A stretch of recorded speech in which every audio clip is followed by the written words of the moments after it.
Gamou Salam Babacar Fall mbokk jàngeen jëf dal leen jàmm bisimila ci xibaar yi ñu teg loxo ki fi dugal ay fowkayu xale yu ñu wax ndaa am sàngara loola yàggatul ay waxtu moom moo ci des di waaye tamit commerçant bi ko fi doon jaay ma nga ba tey ca garde à vue dinañ ko indi ci ay leexal ci biir xibaar yi ñu ngi tam topp bu baax a baax ñii di ut or ci lu jaarewul benn yoon ca département bu Saraya am na beneen site bu clandestin bu ñu teg loxo fukki doomu aadama ak juróom-ñett teg nañ leen loxo ñoom ñëpp nag daanaka bawoo biti réew ci sous région bi COSYDEP di yëglu coalition bu ëmb ñi taxaw lii di njàng mi fi Sénégal ci public bi ñoom daal dañoo ragal ne bal leen ma lii di coronavirus daal di law ci l'école yi li ko war a mooy dañoo gis ne dañoo respecté wul li ko wax docteur wax ngir ñu moytandiku bi le feebar ñu ngi jëm ci déggoo ci njogul gerte gi huilier producteur exportateur daanaka ñu ngi ci ay waxtaan liñ sax nemmee ko mooy ci fan yi weesu njogu gerte bi dafa daal di wàññeeku ñaaxale pàcc xibaar tàggat yaram ak yéenekaay yi Abdou Tam ci machine bi asalaamaaleykum.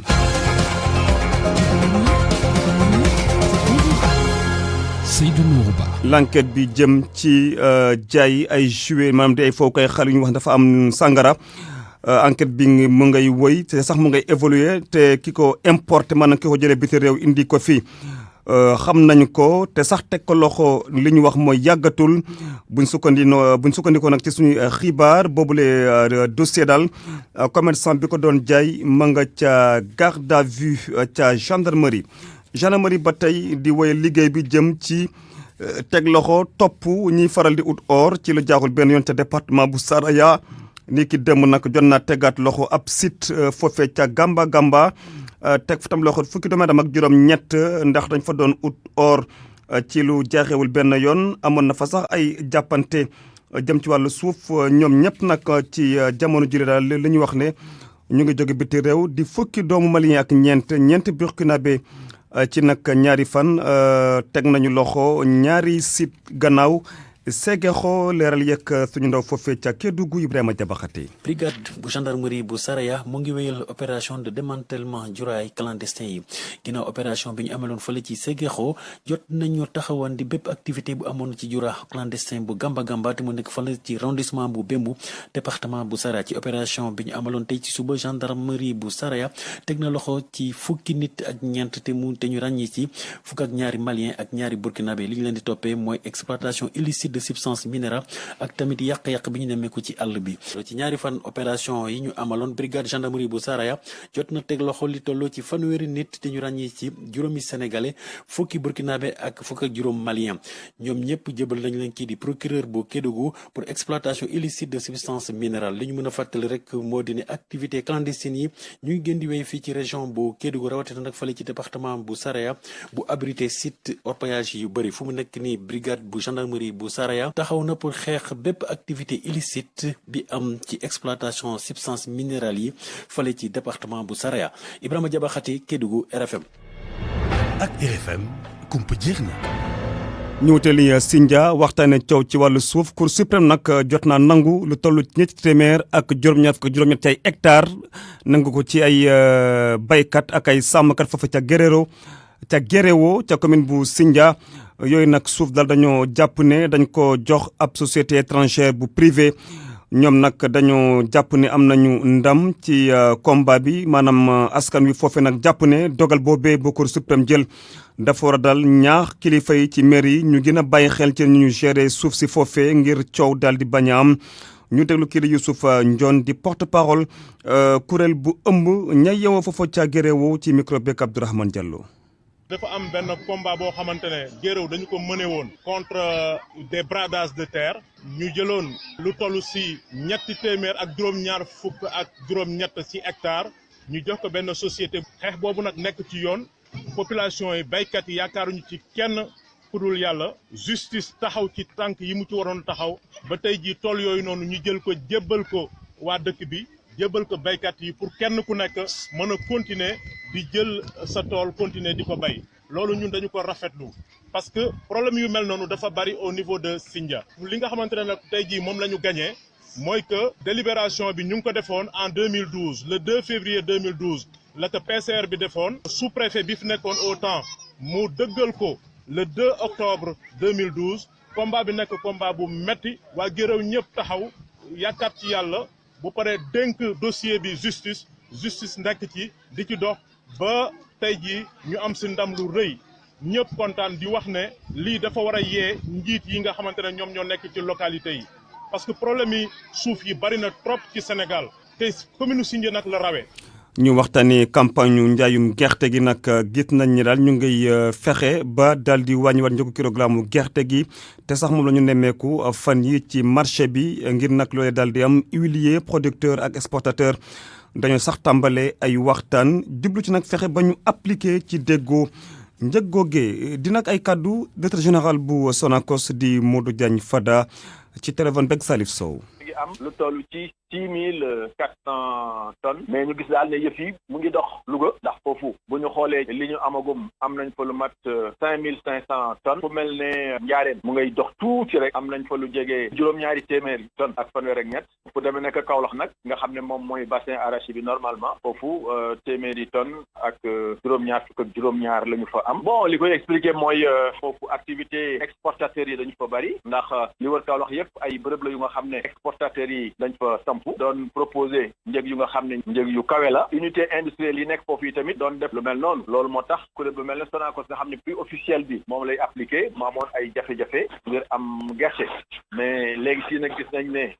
boo demee Chine tey njëgu gerte gi wàcc na fa wàcc bu baax a baax gis nañ itam ne dollar bi mu ngi wàcc bu baax a baax loolu nag indi na ba tax fan yii ñu génn ñu gis ne marché bi njëgu gerte gi wàññeeku na alors ci loolu nag ci lañ jógee ñun huiliers yi ak COPEGA ak yenn association paysanne yi ñu taxoon ne bu ñu jëlul ay dogal boo moytuwul njëg gi mën naa dem ba gën a wàcc bu nga xam ne wàcc bu jéggi dayo la ñu ne nag nañ waxtaan pour seet nan la ñuy harmoniser njëg yi bu ko defee ñu war a yéeg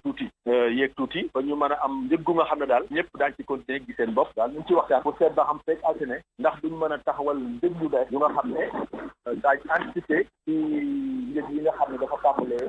wàcc bu métti. am na ay commerçant yu ñu bloqué ca frontière bu Sénoba douane bu Sénégal moom moo amal ni nu mel ni ki barke démb sax la ñu fa bloqué ba tey ñoom nag dañoo jëndoon ab ay jiw ci ay dëkk yu ci mel ni Bunkiling ngir dem jaayaat ko foofu ca Kaolack douanier nag di leen laaj ñu daal di fay ay droit déclaration ca poste comme ni ko ab note daal di waxee di imposer taxe bu toll ci. juróom benn dërëm ngir daal ni ñu war a exporter boobule jiw Moustapha Dramé moo waxoon ci kàllaama saxaan waaye léegi nag kii di Ousmane Mbaye di président Solchic foofee ca micro beeg Max Kamfani. démb lañ ma woo ne ma dañuy bloqué oto yi Sénoba man leen dama nekk benn réunion bi ma génnee ma jaar ñëw Sénoba jib chef de poste bi mu ne ma nag lii ci kaw la jógee loolu ñun pour ñun régler ko tuuti nañ ci léegi da ngeen dem seeti gouverneur wala ngeen seeti préfet ma ne ko lii gouverneur mënu ko régler préfet mënu ko régler ñun nag liñ ci xam mooy ñëwuñu pour xuloo ñëwuñu pour xeex ñëwuñu pour coow tey gërëm nañ président de la République ndax filière bi fi mu yegg nii moo tax mu yegg fi kilo gerte juróom fukki dërëm moo ko tëral ne bëgguma kenn ku jënd lu ko manqué ku jënd téeméer yoonam newu ci moo ko wax nee na mobiliser leen seen doom yi ñu dem liggéeyi bëgguma kenn ku dem ci gaal yi mobiliser nañ suñu njaboot dem ci àll bi liggéey ak ñoom li ñu liggéey ñor na gis nañ kuñ ko jaay ci prix bu ñu bëgg a mobiliser nag ne prix boobu ngeen gis du ngeen ko jaay da ngeen jaay Sonacos 285 par force loolu moom baykat yi ñoo ciy dee mais ñuy jënd bu ñu doon jënd 200 yi ñoom arrangé na leen la ñuy wax ñooñu lañ blocage bi mooy ne note de service lañ jot exactement ñoom lii ak lii moo tax ñu bloqué leen waxuñ ñu ko parce que dañuy wax ne ki ko bëgg a sarse gerte da ngay dem def déclaration damaa masul dégg nag ab baykat wala ab opérateur buy jënd ci réew mi jaay ci réew mi di def déclaration mais li koy exporté ñun exporté wuñ dañuy bay di jënd di jaay mënuñu def déclaration te bëgguñoo toog bañ a liggéey te bañu ñëw yóbbu gerte gi ci usine bi yóbbu ko moo ñu gënal di jéggi bég bi di defi fere waaye nañ man fi Nawaseen mu ngi jënd 320 Waawo mu ngi jënd 320 CNT mu ngi jënd 320 Nawaseen pourquoi Sonacos pourquoi du jënd 320 mu ko doon jënd daaw 310 gerte gi daaw 225 lañ ko fixé woon moo jënd 310 ñu fixé ko ren 250 pourquoi du jënd 310 baykat boo xam ne ren ba déwén benn yoon lay récolté war nañ ko dimbali yërëm ko président de la République nag mënuñ ko wax dara ndax li mu def lépp lu xew duñ ko ci tudd. douane bu Sénégal nag dafa ragal ne boobu les marchandises dañ kaa bëgg a yóbbu ca Gambie di dëkk boo xam ne bokkul ci UMOA waaye nag douane di xam ne daal jël nañu disposition yu mat sëkk ngir lépp daal di jaar yoon ci nu mu gën a gaawee di ay kàddu Alpha Touré Diallo moom chef bureau relation publique bu douane bu Sénégal mu ngi ci jokkoo ak Makumba Bey. oto yi nga xamante ne ñoom ñu leen ci booru Sénoba dañu nekk ay camion de transport yoo xamante ne gerte lañ yëpp jëlee ko région sud bëggoon ko yóbbu vers Kaolack mais comme dañu war a jaar Gambie nga xamante ne réewu jàmbur la dafa am ay normes yoo xamante ne foog ñu respecté ko ay contrôle moo tax douane taxaw pour wàccoog lépp luy contrôle boo xamante ne opération boobu daf ko laaj du mel ni ay contrôle phytosanitaire xool gerte gi ak ndax am na agrément yi ci war yëpp te yi tamit ñu fexe ba jéem a am assurance que ne buñ jaaree Gambie gerte gi du fa des dina mën a yegg si fii ndax on a des préoccupations yoo xamante ne c'est lié au capital semencier du pays également ay normes yu bëri yoo xamante ne war nañ ko saytu loolu moo taxoon doon nekk di jël ay dispositions mais yaakaar naa fileek ay waxtu yu néew loolu yëpp dinañ trouver benn terrain d'entente ba nga xamante ne transporteurs yi nga xamante ne ñoom wàccoon nañ ñoo ak exigence yooyu noonu douane di laaj si nañ mën a continuer seen yoon ci ni mu waree bu soobee suñu borom. fukki waxtu ak ñaar moo tegu ci juróom-ñetti waxtu fii ci RFM. pour man RFM mooy rajo bi gaaw ci xibaar yu wóor. RFM xibaar yu wóor te wóor. ay chauffeur yu bus Tata ca Saint-Louis mer ba futu li ko waral mooy kenn ci ñoom daal ma nga ca prison ndax dafa daal di gaañ kenn gannaaw ab l'accident chauffeur yi nag bokk ci syndicat autonome bu boole liggéeykatu transport di nag oo kilifa yi daal ci niñ leen di sonale di leen harceler daanaka saa su ne Mouhamed Nabi Silla ñi yëngatu ci wàllu bus transport xam le ni ñooñoontal ak xoqatal dañu koy faral di dund saa yu accident amee Bamba Niang bokk ci syndicat autonome des travailleurs du transport xamle ko yokk ci sax am nañu seen naataango bu lu ni mel dal ba mu ne ci kaso bi lee accident bu amoon ça fait presque 3 mois ñu attesté woon ko ti mu téye permis police parce que client bi dafa daanu woon ci oto bi moom dafa taxaw ci arrêt bi wàccee client ba pare bay déparaat client bi jóg forcé daw wàcc après mu daanu gaañu mu dem pour jëli permis ñu arrêté ko ñu ne ko dafa am plainte parce que blessé bi dafa ñëw porter plainte ñun nag lu ñu jaaxal ba jaaxal ñu mooy kañ la accident corporel daan am arrestation te ñun nag dañu nekk ci métier boo xamante ne dafa bari ay risques yu si nekk parce que ça fait une fois ngi nii lu mat presque 3 wala 4 chauffeurs yoo xamante ni subir nañu même conséquences yi mooy dañ leen di jàpp ci ay accidents yoo xamante ni amul mortel amul dara ñu jàpp leen tëj leen. ñoom ñu gis ni li ñuy dund jaaduwul ndax nag seen liggéey dafa bari risque ba tax na harcèlement yi war a dakk. dañu bëgg taxaw depuis léegi ñu xeex ko bëgg na kuñ ci jàppale ñuy woo autorités yi nag yi nga xamante ne ñoo nekk ci dëkk bi ak autorités yi nga xam ñoom ñoo ŋànk transport ak ñi nga xam ñoo nekk ci wàllu yoon di doxal ñu wax ñu ñun chauffeur fan la suñu ay limites yam. gannaaw ba ñu téye yenn ci ay bus Tata ñu nekk ci seen garage bi nekk Sor Diagne te demuñu liggéey bi dooraat ci yaakaar woo xam ni bëgg nañu autorités yi dimbale leen ngir ñu mën a dund seen liggéey ci seen sago.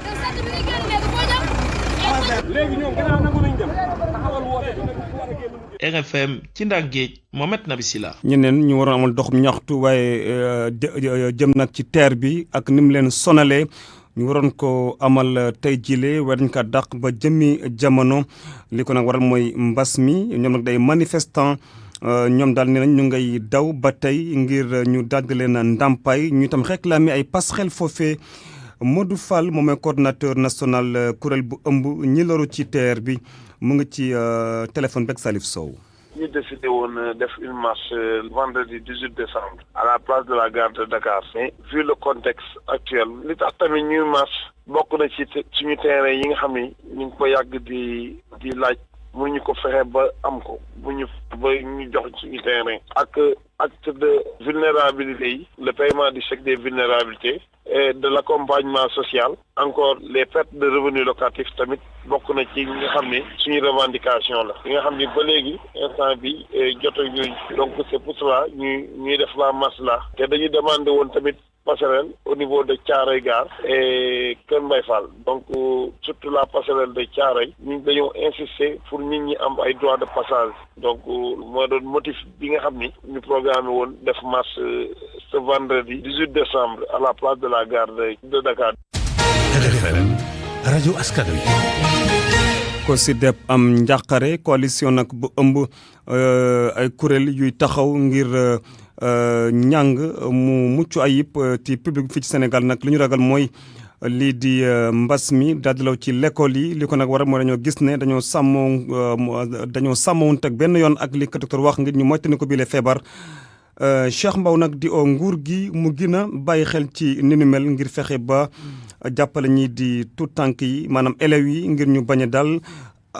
am boobule feebar ñu ngi doon waxtaan ak dem nag awatas ko xibaar yi Ramata Anne. li xew ci l'école yi metti na lool Cheikh Mbow directeur exécutif bu COSYDEP di nakaarlu ñàkkum jàngalekat table banc ak ay jumtukaay ngir fagaru ci mbas mi. ñu wax ñu dëggal ni système bi kat am na ay jafe-jafe yoo xam ne gis nañ ko ci benn bi mooy déjà jàngalekat yi manqué nañ table banc yi manqué nañ te loolu boo amee ñëpp xam nañ ni kon nag sorento bi ñu bëgg dafay am jafe-jafe. mais ñaareel bi mooy matériel bi nga xam ni moom la waa kër docteur wax ni xale bu ne war na ko am loolu aussi manqué na te ki nga xam ni mooy jiite këru ñëpp mooy këru l'école bi kooku moom mooy nguur gi kon da cee war a jiitu def ci loxoom ba mu mat sëkk ba xale yëpp mën a am matériel bu mat loolu mooy waral nag keneen kuy ñëw jàppale nguur gi mën a indi jàppaleem. ñetteel bi nga xam ne aussi feeñ na ci li ñuy waxtaan ak suñu gox-goxaat yi mooy que ni fi ñu toll deuxième vague bi nga xam ne ñëw na teguwaat ci askan bi tax na ñu war a am nag ay matuwaay yoo xam ne war nañ koo jël. COSYDEP di wax nguur gi mu indi kaaraange ci l'école yi ak ay jumtukaay yu leen mën a aar ci mbas mi. nu ñuy fexe ba suñuy l'école gox ak li ko wër ñu mën koo aar ko ci biir jafe-jafe yi am aar ko nag moom mooy fexe ba école bu ne lu mu tuuti dana war a am ndox war a am it gànnuwaay wante it war a am gardien war a am aussi femme de ménage loolu nekk na à notre portée bu ñu ko jàngatee xool li ANSD wax ni boo jëlee téeméeru école fanweeri ñoom ñoo amul ndox kon nag loolu gouvernement bu ci jóg taxawal ko dana ko mën a jëmmal. muy ñaax it nguur gi ngir mu taxawal ay protocole ngir mën a wéyal atam njàng mi ci anam yi gën. Ramata Anne président conseil départemental bu Diourbel nag moom tamit wax na li koy metti Khadim Gueye tamit di naqarlu ñàkkub lycée collège ca capitale départemental ba département bu Diourbel moom rek mooy département ci Sénégal boo xam ne ñetti lycée nekk ci capitale ba Khadim Gueye di président conseil départemental bu Diourbel ci micro Babacar Diouf. accident bi am tey ci suba cuy ci Bambey te faat. dinañ ci ñëwaat ci suñu yeneen i xibaar. RFM Sport. Cheikh Tidiane Diagne maa ngi la nuyu. maa ngi dellu di la fay El Hadj Seydou Nourou Ba. bismillah ci tàggat yaram. dañu koy dal doo rek wàllu football ak sargal bi nga xamante ni FIFA mi ngi ko doon amal niki démb xool football yi nga xamante ni ñoom ñoo gën a xarañ ci àdduna gi. ki nga xamante nag moom moo fa daal di nekk di doomu Pologne bi di ki nga xamante ni moo di Lewandowski moom nag daal di wuutu ci bopp bi kii di Lionel Messi ak Cristiano Ronaldo mi nga xamante ni at gu ne daanaka ñoom ñaar ñoo ko doon xëccoo entraîneur bu gën a xarañ ci àdduna gi moom moo di Jürgen Klopp nag moom moo di tàggat équipe bi nga xamante ni moo di Liverpool ci 11 type FIFA bi The Best jàpp leen ni am itam yeneen joueur Liverpool yu ci nekk ku ci mel ni Alisson Becker 17 goal Trent Alexander-Arnold ak Virgil van Dijk Thiago Alcantara moom tamit ma nga ca moom mi nga xamante ni ma ngay football foofule ak ki nga xamante ni daal moom moo di Kevin De Bruyne jàpp leen ni nag ñoom bokk nañ ci joueur yi nga xamante ni ñoom ñoo gën a xarañ leneen li nga xamante ni mën nañ ko wax ci FIFA The Best bi moo di ay ati ngi ñaar ñu koy xëccoo moo di Cristiano Ronaldo ak Lionel Messi loolu nag dal nañ ci amal ab gëstu ànd seeg Papa Balla Gueye. titre meilleur joueur de l'année mu daal di koy ñàkk ci atum 2018 Cristiano Ronaldo terewul ba tey bokk na ci ñett ñi nga xamante ne ñoo gën a bari li ñu gagné titre bile di The Best FIFA ci kanamu Zinedine Zidane ak Ronaldo bu Brésil ku nekk daal di jël raaya bi ñetti yoon ñoom ñëpp ak ñaari yoon yoo xam ne nekk na meilleur deuxième Cristiano Ronaldo nag lajj na poñ bi nga xamante ne doon na tax mu gën a romb ki nga xamante ne moom moo topp ci ginnaawam di Lionel Messi moomee nekk ñaari yoon meilleur joueur ci atum 2019 gannaaw 2009 bile doomu Argentine bi di football foofee ci Barcelone ba tey ji mu ngi nekk ci ñeenteelu place ci palmarès yi ñaar ñoo xamante ne daanaka xale yi ñu ngi leen di topp bu baax a baax gannaaw concurrence bi nga xamante ne mu ngi amoon seen diggante ci diiru fukki at diggante 2008 ba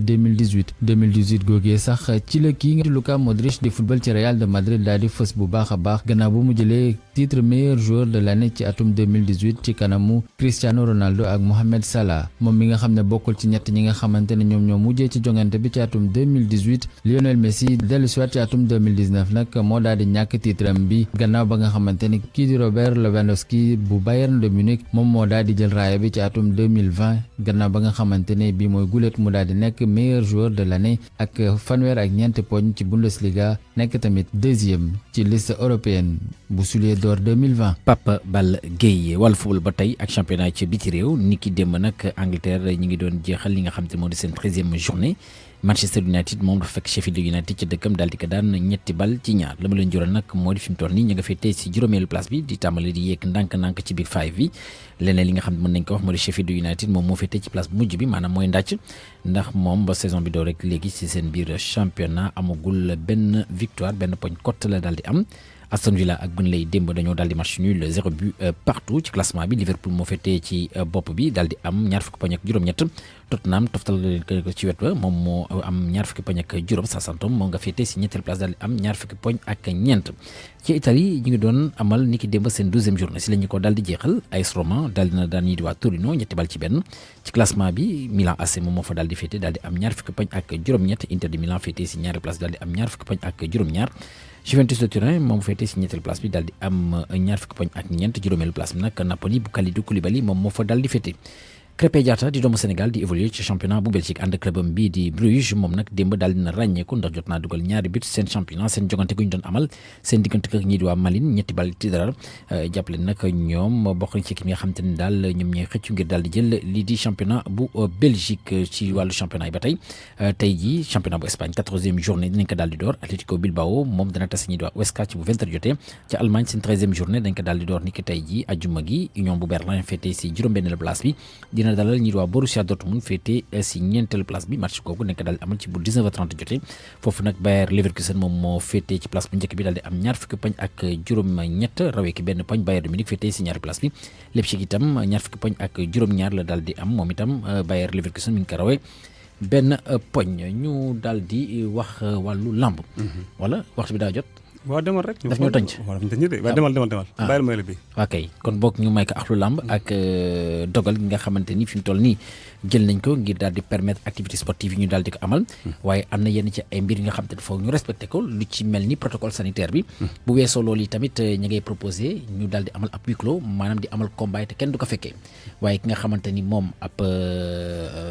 kii la organisateur de lutte la di promoteur Pape Abdou Fall.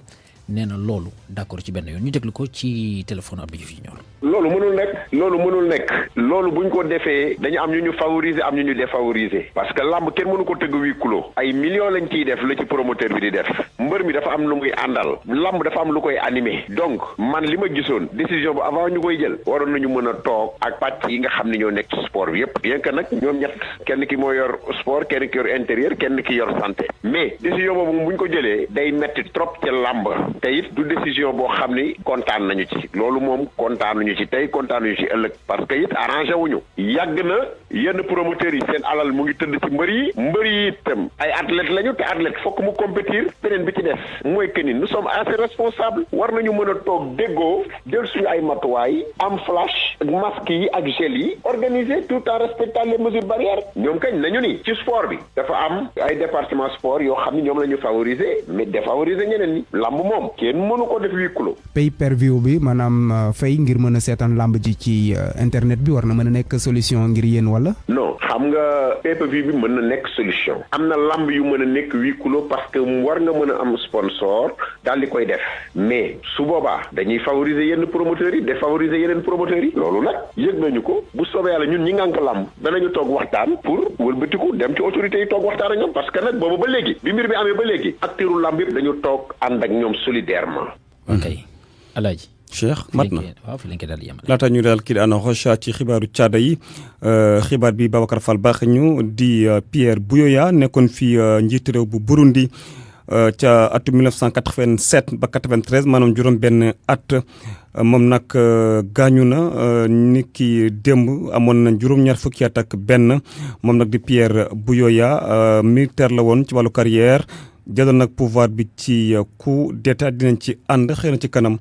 ngir gën a indi ay leexal ci moom Anna Rocha xibaaru caada yi. maa ngi leen di nuyu mbokk yi jéego bu yees ci processus bi nga xamante ne moom moo soxal mbébétu président Emmanuel Macron fexe daal ba ñu delloo réewu Afrique yi seeni moomeel député français yi daal dinañ adopté ni kii démb projet de loi bi nga xamante ne moom mooy mën a tax li ni mel mën a antu rawatina ci réewu Bénin ak Sénégal. France kon am na léegi benn at ngir mën a delloo objet yooyu le lan lay changer concrètement ci wàllu processus bi lan nañ ko docteur Malick Ndiaye mi nga xamante ne xam-xamam dafa màcc jëm ci wàllu art contemporain nekk itam directeur musée Théodore Monod bu IFAN. jàngat bi ma ci am moo di ni mën nañ koo saluer di wax tamit que ni loolu doyul parce que d'une part am na objet yu bari yoo xam ne ñoo ngi ci collection musée français yi ak européens de manière générale mais am na tamit beneen problème parce que loolu projet de loi bu ñu adopté la pour quelques objets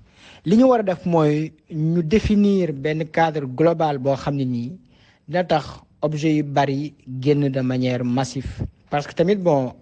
comme niñ koy waxee en France am na ñetti termes yoo xam ne pratiquement mooy encadrer objets yi inaliénabilité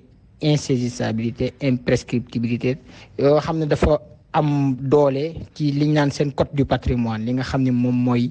lal loi yi encadré patrimoine bi yëpp. code boobu ci boppam moom la ñu war a réviser parce que méngoowul ak jamono ji